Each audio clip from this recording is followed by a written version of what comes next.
Those Republican leaders remain confident it will pass both the House and Senate. Though some speed bumps could still remain, let's go outnumbered overtime. I'm Harris Faulkner. That final bill is in. The GOP set to reveal the details 5:30 p.m. Eastern today. The culmination of a 6-week sprint designed to deliver a major victory for their party and President Trump before the year's end. The president says he's confident his party is going to get it done. I have seen it. I think it's going to do very, very well. I think that we are going to be in a position to pass something as early as next week, which will be monumental. And that was, of course, live earlier outside the White House as the president was headed over to the FBI Academy to give a speech. But there could still be some GOP holdouts, we're told, despite some final changes. And Republicans don't have much wiggle room, as you know, when it comes to losing any votes. Our own Peter Doocy following it all on Capitol Hill. He joins me now. So, Peter, everybody wants to know if they got it in under the wire for Senator Marco Rubio and his desires, because that's hugely important.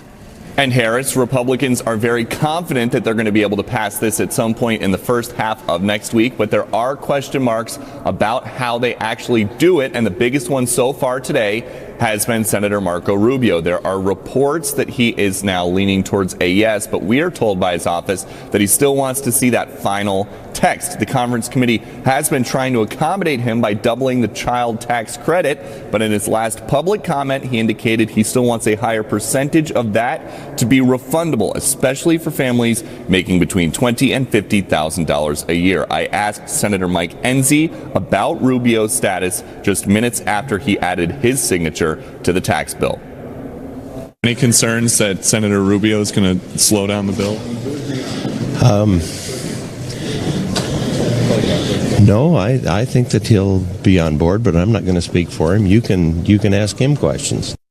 The text of the bill can't be changed now that it's been signed out of the committee, but the Ways and Means Committee chairman says the whole world is going to know whether or not they changed enough of it to get at least 50 yes votes in 4.5 hours. The conference committee has come together and we have delivered for the American people. We remind everyone this isn't our tax code. It belongs to the American people, and this conference committee reflects those priorities. The committee report is valid. It will be filed in pro forma session at 5:30 this evening. Same time, it'll be made public. And leadership indicates they want to vote on this bill maybe Tuesday or Wednesday of next week. And senators are optimistic that John McCain will be healthy enough to leave the hospital where he is dealing with the side effects from brain cancer treatment to add his vote in the yes column. Thoughts and prayers go out to Senator McCain. He's having a tough time, but I'm told that he will be here next week and voting, and more importantly, we all wish him the best of health.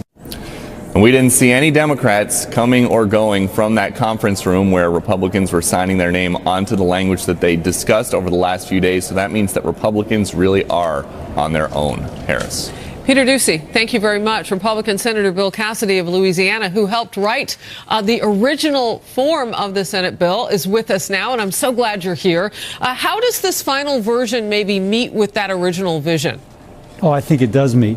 The president wanted to have a middle-class tax cut. This clearly has a middle-class tax cut. He wanted to set the stage for economic growth. We're seeing economic growth, but this sets the stage for further. Lastly, we got rid of the individual mandate. The heart and soul of Obamacare, that's also gone. I think we accomplished that original vision. You know, we've heard about Senator Marco Rubio perhaps being in the undecided category, and we know that the text of the bill was closed at about 10:45 Eastern last night. So the big question is, did you get time under the wire to meet his needs before you closed the text? I think so. The text would not have been closed had he and Mike Lee not signed off on it.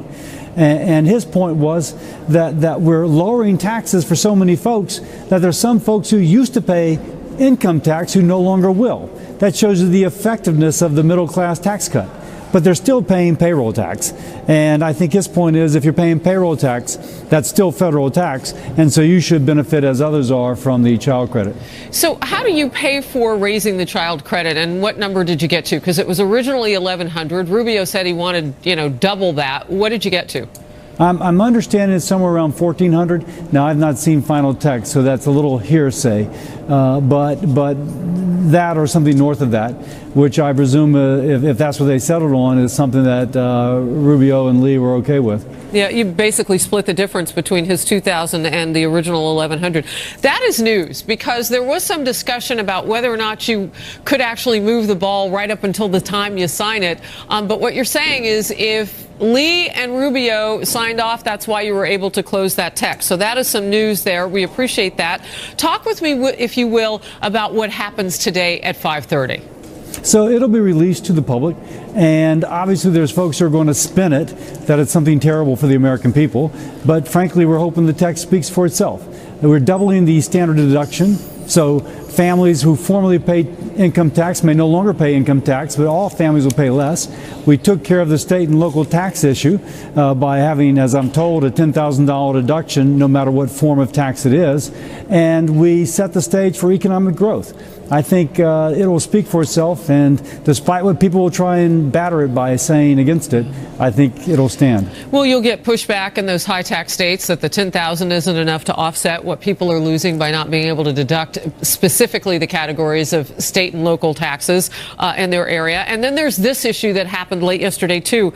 Senator Orrin Hatch said that at one point yesterday, as late as yesterday, you were looking at maybe sunsetting or allowing them to expire the cuts for families, the tax cuts for families by even as much as a year. Why was that even being talked about? I'm sure they were looking for ways to pay for things like a refundable tax credit being increased.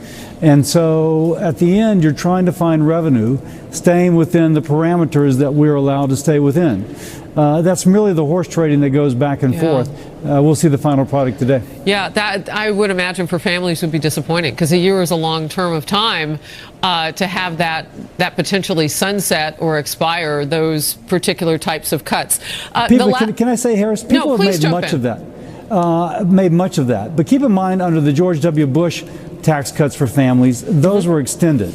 Now, if these tax cuts are working and they're popular and we can afford them, which we think we can, they will be extended when the time comes.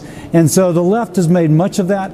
I think they've made way too much of that. All right. And I only became aware of it when Senator Hatch talked about it yesterday. So I get what you're saying. If it's working, you can extend them. We've seen that in our history. Real quickly, before I let you go, I'm curious about the corporate tax rate now, because we saw it move. The president originally wanted 15%. He went up to 20. Now it's at 21. Are we done there? I know the text is closed, but is the deal really done until it's signed? Well, I'm told the 21 is where we ended up, and obviously we wanted to give certainty to businesses so that when they make the sort of capital investment in the U.S. to hire American workers in my state, Louisiana, for example, then we want them to have the certainty to make that long-term capital investment. I think 21% will be adequate, and they have the certainty going forward. All right. You guys have been pretty confident, and I'm wondering what the mood is on Capitol Hill now. I haven't seen you smile yet, but this would be huge. You think you have the votes? There it is. Just take me into 5:30 p.m. and beyond. I don't think the text would be closed if they didn't think they had the votes. All right. And beyond that, Monday, you think we'll see this thing voted on?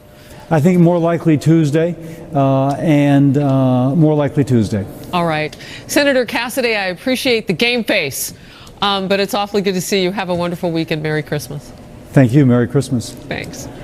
All right. Well, this guy next to me was a thumbs up and all smiles, so he made up the difference. Fox News contributor James Freeman is an associate editor of the Wall Street Journal's editorial page. Why are you so happy? Yeah, I was going to make a bunch of guesses, but you just got all the news there. This is really great. That's my job, James. I'm supposed to get to the news. I don't know what value I'm now bringing to this organization, but it was great. You got out of Mr. Cassidy the news that this final deal would not be happening without Lee and Rubio. That's good. And also... So that means they're not in the no category, by the way. I'm keeping score. You see my little card according to Cassidy, that's right. And then that is really big when he's telling you 20% corporate tax rate. I'm really glad you got him on the record. Sorry, 21% corporate tax rate. You got him on the record there. And I think that what's happened here is you worried, what were they going to have to do to satisfy Rubio? Was that corporate tax rate going to come up from 21 after it had gone 15, 20, 21? And I think what they were able to do is limit the Rubio credit for people at very high incomes so they could expand it at people who are not paying income taxes at all. So you've got the 55% number, and what Rubio wanted was 100%, I believe, of buy-in for families, right? Okay, so he's not going to get 100, but he's going to get... That's what I read. He's going to get what he needed. He's going to get from $1,100 to $1,400. And again, this is not good tax policy. This isn't going to encourage growth. It's basically, I don't know if you want to call it a welfare benefit run through the tax code, but it's refunds to people who did not pay income taxes. So I think the good news from your interview is we haven't sacrificed too much to do this in terms of that effort to make America more competitive globally. All right. So you hit a couple of buzzwords there that are going to hit people between the eyes. You use the word welfare, and I know in terms of just trying to describe what's happening. But you're giving money to people who don't pay income taxes, and you've got a Speaker of the House who we know is going to look at entitlements. How does that square? Yeah, I think that amazingly, that may be in an election year the next agenda item for the Speaker. I know people are on the Hill, conservatives eager to tackle that question, and of course that massive federal debt has not gone away. No, it's not going to pay itself. Right. They acknowledge $20 trillion. If you count the unfunded liabilities, promises into the future, it's maybe closer to $200 trillion. So that's an issue that has to be dealt with. But I think this is good news that first of all, what we have to do is try and grow into a size where we can afford all of our debt and all of those promises. And that corporate rate at 21% is very good for competitiveness. Can we pop up the Dow right now? I'm curious to see how it's doing. You know, it was headed for even more record territory. I mean, we were looking at something just short of 25,000. Look at that. Yeah. And look at that. In our lifetimes, did you ever, especially since the Great Recession, did you ever think that we would be in this spot? And what this means politically is why I'm asking you. Well, I think you're seeing the judgment of investors around the world that America is now really, no kidding, absolutely turning toward a policy that encourages growth. And we've watched this tax drama go forward, and you still have some drama. You know, you've got some guys who are not feeling too well, not in good health, and Senators Republicans Cochran need every one of them. And McCain are the ones you're talking about. Yeah, but I think that investors are now saying this is really going to happen, and the U.S. really has turned a page and kind of entered a new era where we're focused on a higher level of growth. James, I didn't know you were going to be sitting here for some breaking news, but apparently there was a little bit from Senator Bill Cassidy, and that is, and I mean, he helped write the original version from the Senate on the tax cuts, tax reform, and that is that Rubio and Lee, those senators, would not have let this go into a situation where they closed the tax code without signing off on it. So those two senators, those two leaders, according to Senator Cassidy, had to sign off before they would close the tax code, and we would be seeing in about 4 hours what the final version looks like. Glad you were here. Thank you very much. Good to be here. Thanks. So that's the news being made this hour, and we'll wrap that up and probably keep talking about it today because that was big. A stunning new warning from a powerful lawmaker on the Senate Armed Services Committee about the threat of war with North Korea. And we now know exactly how former FBI Director James Comey edited the memo which resulted in Hillary Clinton's exoneration on the email server issue. We'll show you how that document changed over time and what it means in the case against Hillary Clinton. Stay close. FBI, but we're going to rebuild the FBI. It'll be bigger and better than ever. You look at the Hillary Clinton investigation. It was, I've been saying it for a long time. That was a rigged system, folks. That was a rigged system. That was the president earlier before he headed out to speak with graduates at the FBI Academy in Quantico, Virginia. His comments come as newly released documents obtained by Fox News show then FBI Director James Comey's draft statement on the Hillary Clinton email investigation was edited numerous times before his public announcement. We're told it was edited in ways which seemed to water down the FBI's findings and justify not recommending a criminal case. And now Republicans want answers on it. Chief Washington correspondent James Rosen is live from our D.C. bureau to give us the facts. James? Harris, good afternoon. Through the Senate Homeland Security Committee, Fox News obtained exclusively the original drafts of FBI Director James Comey's written statement of July 5, 2016, in which he memorably presented to the nation on live television a detailed account of Hillary Clinton's use of a private email server to transmit classified information when she was Secretary of State, and then announced that he was not recommending criminal prosecution.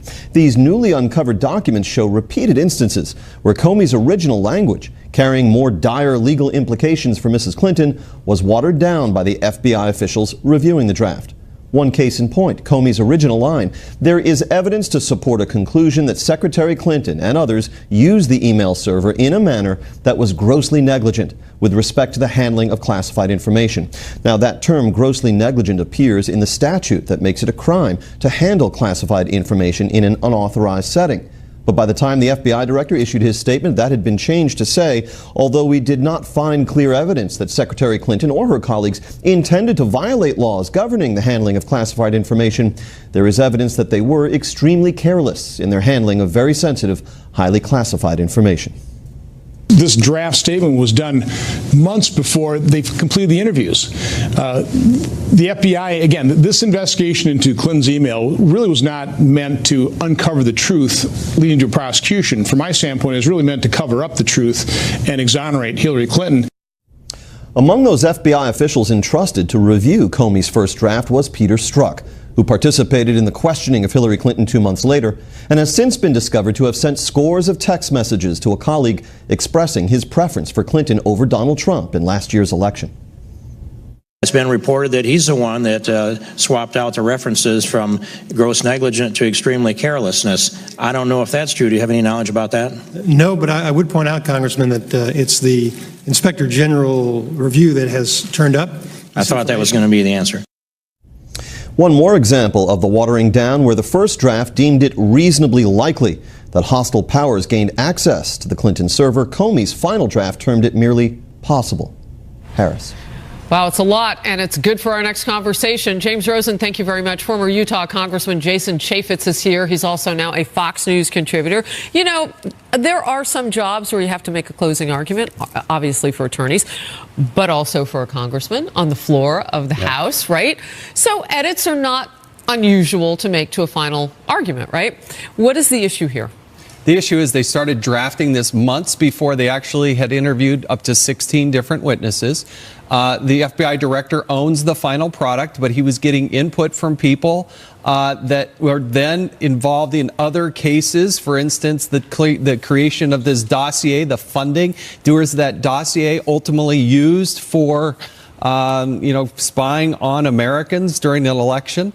But Mr. Comey has also made some statements under oath, under questioning from John Ratcliffe, a former U.S. attorney. When did you make the decision to exonerate Hillary Clinton? And he went on the record under oath, having raised his hand, saying he made that after he had interviewed Hillary Clinton. But he had started drafting this months in advance with multiple people having input. And that is so different than what he testified under oath. Would you push back hard if I'm mixing apples and oranges here? So you're talking about whether or not he waited until after Hillary Clinton was interviewed. Remember who was in that meeting? A man now yes.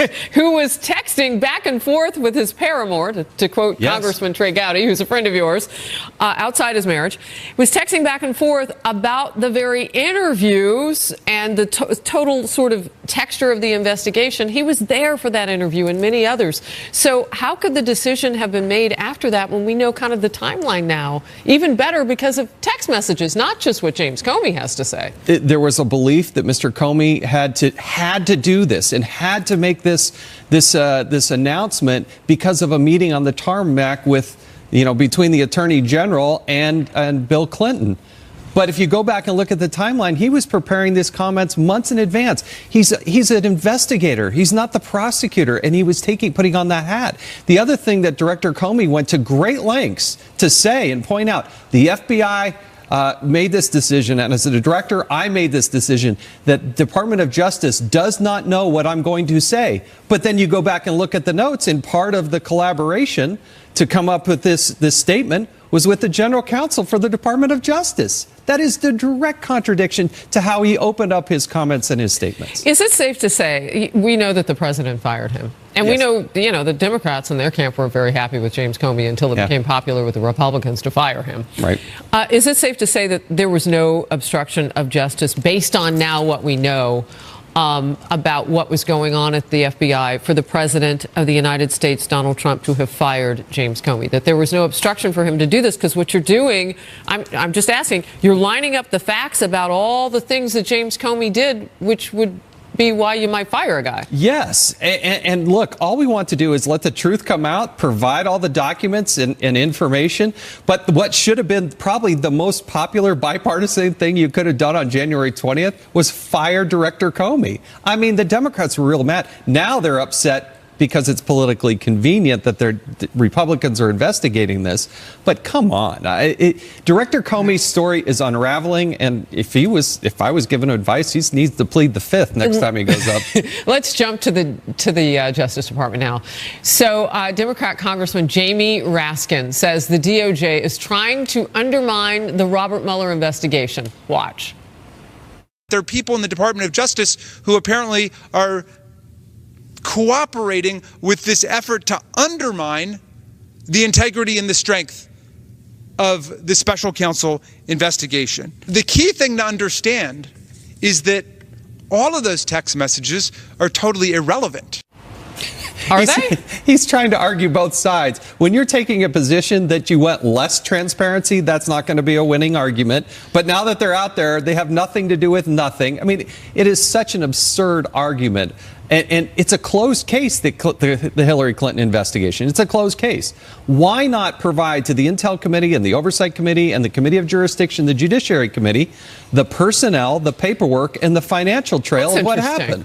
Why not do that? That's how you provide oversight. That's what we do in this country. So, but you make an interesting point, because we talked about this on Outnumbered last hour. It's a closed case. I put it quite differently, but we get to the same place. What are you going to do about it now? But do you still need to know? Real quick. Absolutely. That's how you provide oversight, because there's a lot of smoking guns here, and a lot of what Director Comey told us, even under oath, particularly to John Radcliffe, that's just not true. All right. Great to see you. Good to see you. Well, ahead, an update on historic wildfires that are still raging in California. Boy, this has been going on for a while. We thought that they were contained based on what we've been told, but now we have a status report that's very disturbing. We're hearing the story of one brave firefighter who has died on the front lines of this thing. And Secretary of State Rex Tillerson outlined the administration's approach to the international showdown with North Korea. In a speech to the United Nations, you saw a little bit of him taking questions last hour. We'll bring on Ambassador John Bolton, ambassador to the UN, to talk about it, break it all down. The United States will not allow the regime in Pyongyang to hold the world hostage. In an update as firefighters battle wildfires still spreading in California, that state's fourth largest fire in history stands at about 35% containment. Vicious winds continuing to make things worse in Southern Cal. And one unit is grappling with the loss of their own. William Lajeunesse is live for us in Fillmore, California. Now, we thought that these beasts had been handled a little bit more than what they have been. What's the latest? Well, the latest is this fire is well alive. In fact, it's flames right, under that shroud of smoke, if you will. This is massive. We're talking 60 miles long by 40 miles wide into its 9th day. And, Harris, we normally get a rain in mid-November, kind of the mark to end of the fire season. Not this year. We have not had rain in Southern California in 251 days. That means the brush, the oak, the eucalyptus that you're looking at right now, it is dry as a newspaper. 40, 60 mile an hour winds. The fire is jumping containment lines, and they're erratic winds, which means it's not moving in one direction or another. It's just getting bigger and bigger. And that, of course, is a risk for firefighters. Firefight in front of us continues to go on. The communities we are protecting are depending on us, and we will not fail. Now, the fire destroyed about 900 homes, and it did take the life of a firefighter. Corey Iverson, 32 years old, husband, father. He has a baby on the way. He's part of a San Diego strike team that was out here yesterday morning. He had to put out a mayday or a distress call about 24 hours ago, and basically We don't know how he died. The CAL FIRE has under investigation. It could have been the fire got behind him. It could have been a flashover. Maybe something came down one of these mountains and hit him. We'll get an update on that later on. But as for the people here, well, they are grateful but devastated. The firefighters have done for us, and that man just gave his life. The good news, winds are down right now. We are going to get an onshore breeze. We'll bring moisture in here for at least the next 2 days, and that should allow the firefighters to get more containment. Harris? Well, we hope for that. William, thank you very much. We have been clear that all options remain on the table in the defense of our nation. But we do not seek, nor do we want, war with North Korea. As I said earlier this week, a sustained cessation of North Korea's threatening behavior must occur before talks can begin. North Korea must earn its way back to the table. That was Secretary of State Rex Tillerson at the United Nations Security Council earlier today, calling on North Korea again to drop its nuclear ambitions and for our allies in the region to help contain that threat. This after Tillerson on Tuesday offered direct negotiations with North Korea if there was a pause in their missile testing. Meanwhile, Senator Lindsey Graham told The Atlantic this week there is a 70% chance President Trump would use the military option against North Korea if they conduct another nuclear test. They do that underground periodically. Those are not the missiles you see. That's an underground situation. Let's bring in John Bolton, former U.S. ambassador to the United Nations and a Fox News contributor. First of all, I didn't miss the news this morning that the president and President Putin of Russia had been kind of exchanging some niceties back and forth. The same time you have Secretary Tillerson getting tough with China and Russia about North Korea. Bad cop, good cop? Possibly. I think it's clear to everybody time is growing short here before the United States is going to have to confront a really unhappy binary choice. Either we live with nuclear weapons in the possession of North Korea or we have to look at the military option.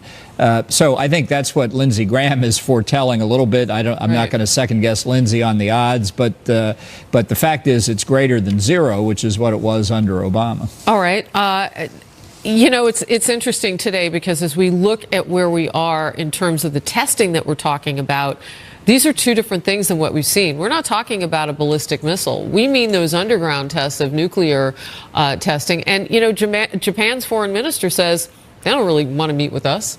They don't want to talk about their nuclear program with us. That's not going to happen. Well, that's why I was somewhat perplexed, I have to say, in the clip you just played of Secretary Tillerson at the Security Council, still talking about negotiating. We've talked to North Korea for 25 years. You want to talk to them some more? Be my guest. It's not going to have any impact. But a one-on-one would be different than what we've done? I don't think it would make any difference. In fact, if I were North Korea, I'd say, sure, I'd be happy to talk to the United States. You know why? Because then we'd sit there and do nothing while they cross the finish line and actually created deliverable nuclear weapons. So we're past the point where talking to North Korea is going to make any difference. Explaining to China and Russia that our threat of military force is serious may produce a response. There's no evidence, unfortunately, that it's happened yet. And so I think Americans just have to make up their minds. Are you happy with this? Why do we keep going back and forth on North Korea? 1 week we're not going to talk to them. The next week we are. I mean, is there a bifurcation of policy within the administration? Well, I think the State Department is still on autopilot with the policy it's been for about 25 years, which has failed miserably, which is to keep talking to North Korea. And honestly, the president's been pretty clear, reflecting reality, that it's not going to work. North Korea is not going to be chit-chatted out of its nuclear program this close to actually getting a delivery capability. Are you worried if it comes to the military? Well, I'm very worried about both options, frankly. The chairman of the Joint Chiefs of Staff said this summer, asked a question at Aspen. He said, it's certainly something to consider to the use of military force. He said, what's unthinkable to me is leaving North Korea with nuclear weapons. Wow. All right, let's move on. I don't know if you caught Ambassador Nikki Haley yesterday, making her case about how Iran is not abiding by what it should be, irrespective of the nuclear deal, but just, per the sanctions, everything else, and that they are supplying, and she has evidence that they are supplying Yemen there. Let's watch what she said. In this warehouse, is concrete evidence of illegal Iranian weapons proliferation. These are the recovered pieces of a missile fired by Houthi militants from Yemen into Saudi Arabia. The missile's intended target was the civilian airport. Just imagine if this missile had been launched at Dulles Airport or JFK, or the airports in Paris, London, or Berlin. The fight against Iranian aggression is the world's fight. All right, so you have the evidence against Iran. She said it was like having it have markings made in Iran on it, some of those weapons. First of all, I want to get your response to that. And second of all, we're not in this alone. I mean, Saudi Arabia is playing a role, too. Yeah, well, we obviously got these debris from Saudi Arabia. It's clear the Houthi couldn't have gotten this weapon from any place else. So Iran's action in supplying the weapons violates the Security Council resolutions against supplying the Houthi, and as well Resolution 2231, which prohibits Iran from this kind of conventional weapons capability. So it's of a piece. The Iranians simply don't care to comply with anything that constrains them. And that's why, sadly, the entire nuclear effort is a charade as well. So Yemen is falling apart. We have a humanitarian crisis there that is enormous. Saudi Arabia has been fighting in that proxy war, too. And so what part do they play? By the way, they have that Hajj camp. They could really work with America on putting those refugees in that camp for a period of time. I don't know. It's just a thought. Yeah, look, I think they could do a lot more on the humanitarian side. In fact, I think it'd be in their interest to do that. But they obviously have an enormous interest as well in making sure that the government of Yemen is not controlled by forces hostile to them, sort of behind their front line with Iran on the Persian Gulf. And that's what Iran has seen. It's the same strategic point. So getting this conflict, which has been deadly and long-standing in Yemen, resolved is very important for Saudi. All right, just real quickly, on the ground in Yemen right now, what does it look like? Well, I think the government has fallen apart. There's no effective control. The last President Saleh, died some time back. So I think what we need here is for the combined Arab efforts to defeat the Houthi rebels and get Iran off that side of the peninsula. All right. Ambassador Bolton, always great to see you. Merry Christmas. A lot of information. Merry Christmas. Thank you. Well, the man who oversees ethics investigations on Capitol Hill is accused of some very unethical behavior in a bombshell federal lawsuit. Stay close. As multiple lawmakers face ethics investigations on Capitol Hill, the head of the Congressional Ethics Office faces allegations of his own. A federal lawsuit alleges Omar Ashmawi harassed and assaulted 3 women in Pennsylvania bar 2 years ago. In a Pennsylvania bar, I should say. And apparently he got into a physical fight with a group of men. Ashmawi denies any wrongdoing and says he was the victim. This all comes at a very busy time for his office. Just yesterday, the focus of one ethics investigation is Texas Congressman Blake Farenthold, who said he will not seek re-election as he faces allegations of sexual harassment. And less than an hour ago, the House Ethics Committee announced they are opening a sex harassment investigation into Democratic Congressman Ruben Kihuen.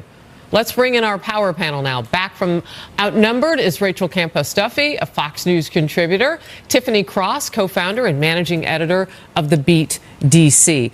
Tiffany, you're new to Outnumbered. I am. Yeah, very nice happy to have be you here with you. Great to have you on Overtime. I'm going to start with you and just get your response of where we are on Capitol Hill right now and where we need to be. Sure. So I have lived and worked in D.C. for almost 20 years, 17 years now, and none of these stories surprise me, unfortunately. But I think these stories highlight the need for more women at the table, because if you look at the demographics of Congress and look at who's bringing this issue to the forefront, the contrast is stark. And as evidenced by Congressman Ruben Kihuen, and by the person who's policing these investigations. It's like, who's policing the police if even this person is accused of these types of harassing behaviors? And this is the one area where, you know, a Trump supporter and we can agree that this is a problem. This is an issue that needs to be addressed. It's not a bipartisan issue. I'm pleased that Congressman Ted Cruz has teamed up with Congresswoman Kristen Gillibrand to introduce legislation to address these kind of issues on Capitol Hill. So it's long overdue, and I hope that we continue to see more transparency. Your husband is in Congress. Yeah. And you and I hope it's okay, I'm going to share this. I should have checked with you before on this, but I'll say it and you'll you know, whatever throw an orange at my head if I'm wrong.